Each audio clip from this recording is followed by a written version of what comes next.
Do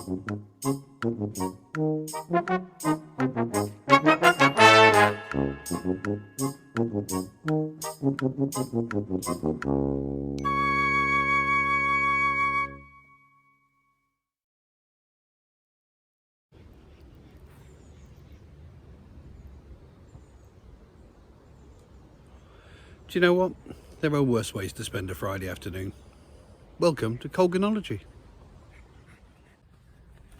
In my last video, I was musing on mortality and the fact that, things like the 1970s and the 80s, which seemed to me only like a few years ago, or actually now 50, 60 years ago. But I was also thinking about how lucky I am. I mean, lucky that I'm still here at nearly the age of 62. A few generations ago, and certainly 100 years ago, wouldn't have stood a chance. Average life expectancies were down in the 40s. Secondly, I'm lucky that I've got this open space right on the edge of the Chiltern Hills area of outstanding natural beauty, and it's 5 minutes walk from my house. I mean, how lucky is this? But then I started thinking about luck in a deeper way. How lucky I am to be here at this moment right now.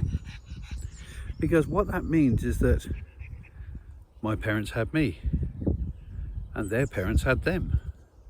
So there's already 6 other people involved in making sure that I got here at this moment. And it suddenly struck me that the only reason I'm here able to talk to you now is because every single one of my ancestors managed to get laid and had kids. And the same applies to all of your ancestors. Now, what are the chances of that?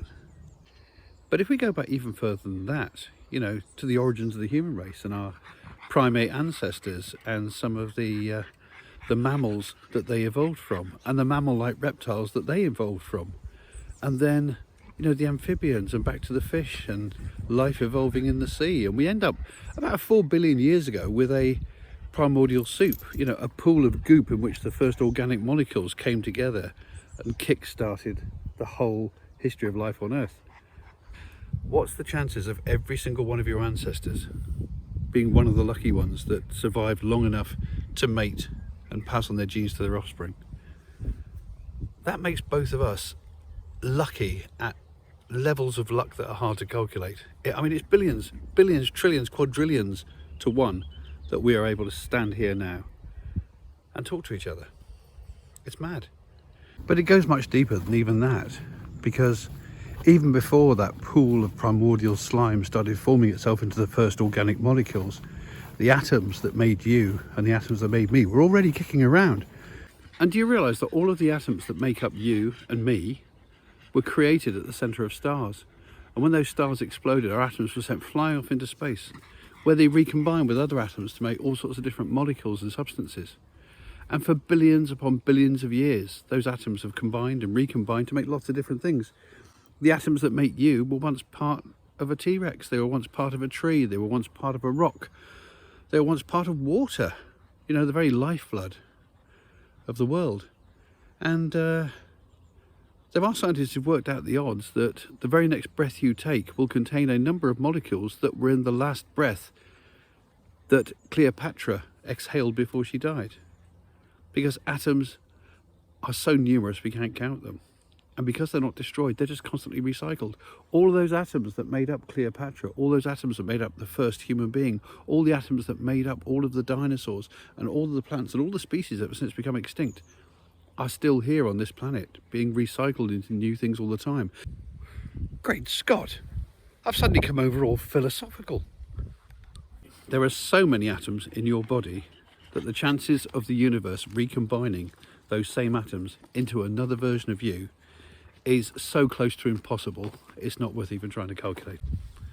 That's right, there will never be another you, there'll never be another me. No matter how you want to calculate it, the chances of the same atoms coming back together to create exactly the same person that you are now, or the same person that I am now, is as close to impossible as makes no odds. How special are we? How lucky are we?